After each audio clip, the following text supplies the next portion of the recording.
हाँ जी, आपका गुरुकुल में स्वागत है। जैसे कि आप सभी जानते हैं, आप सभी को नए साल की बहुत बहुत शुभकामनाएं और मैं आशा करती हूँ सभी के लिए नया वर्ष स्वास्थ्य प्रदान करे, ज्ञान प्रदान करे और सही सद्बुद्धि दे।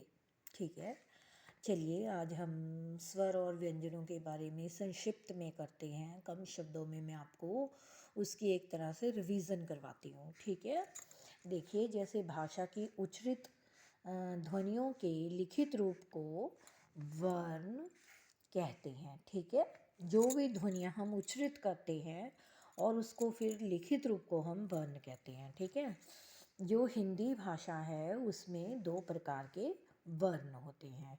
मैंने हमेशा ही कहा है कि हिंदी भाषा एक कला है और कला को सीखने के लिए धैर्य और अनुशासन बहुत ज़्यादा ज़रूरी है। ठीक है, तो उसमें पहला है स्वर, दूसरा है व्यंजन। मैंने आप लोगों को स्वरों के बारे में भी बताया था और व्यंजन के बारे में भी बताया था। जैसे कि जो स्वर हैं वो आ, देखिए जो स्वर हैं वो ये होते हैं जो मात्रा चिन्ह के रूप में प्रयोग होते हैं। जैसे आ, ई, उ, ऊ, री, ए, ओ।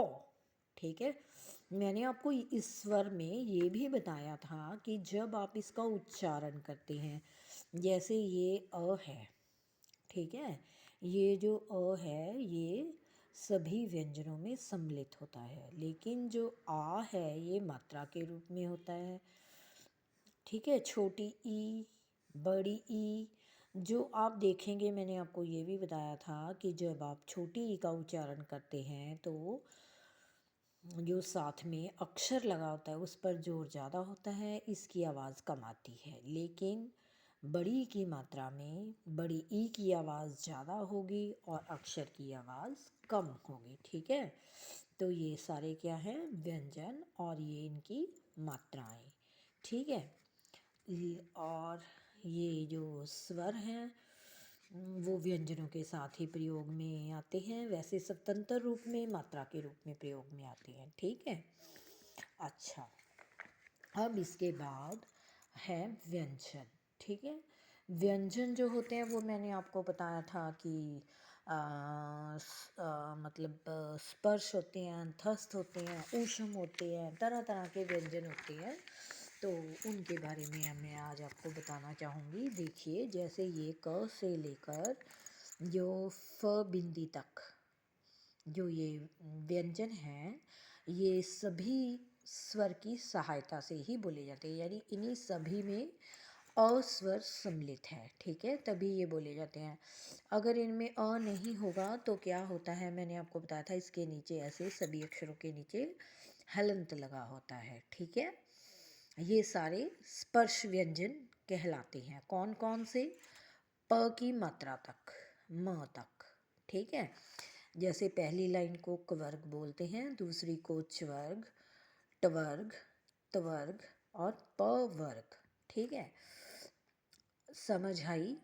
और इसी तरह जो व्यंजन है, ये जो व्यंजन होते हैं ये अनुनासिका व्यंजन होते हैं। मैंने आपको बताया था बहुत कम रूप में नाक से निकलने वाले व्यंजन। ठीक, उसके बाद हम बात करेंगे अंतस्थ व्यंजनों की।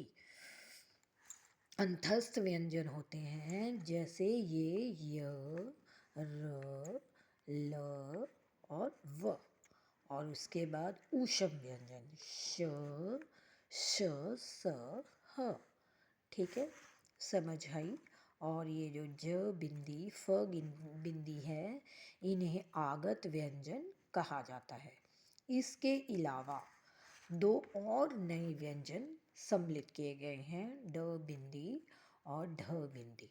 ठीक है, क्योंकि जो भाषा है आप लोगों को मैंने पहले भी बताया है कि हर पल परिवर्तन नियम मतलब बदलते रहते हैं समय के अनुसार। जैसे जैसे मतलब हर चीज़ का परिवर्तन ज़रूरी है, क्योंकि रुका हुआ तो पानी भी गंदा हो जाता है। तो ये तो फिर भाषा है, भाषा में जो हमें तब्दीलियाँ करने की ज़रूरत है, वो समय समय पर बड़े बड़े मतलब जो किताबें लिखते हैं या बड़े बड़े हिंदी के बहुत माने हुए आचार्य हैं, वो इनमें परिवर्तन करते रहते हैं ताकि बच्चों को सही समय सही तरीके से समझ आए। ठीक है, अब देखिए, जिन ध्वनियों के उच्चारण में मुख से बाहर निकलने वाली वायु के मार्ग में रुकावट या अवरोध यानी किसी प्रकार का विघ्न उत्पन्न किया जाता है, वे व्यंजन कहलाते हैं। व्यंजनों को 3 भागों में बांटा गया है। ठीक है, जैसे स्पर्शी, अंतस्थ, ऊष्म। मैंने आपको भी स्पर्शी व्यंजन के बारे में भी बताया, जो कि जो कि क्या होते हैं, क से म तक। ठीक है, और अंतस्थ व्यंजनों के भी बारे में बताया, य र ल व।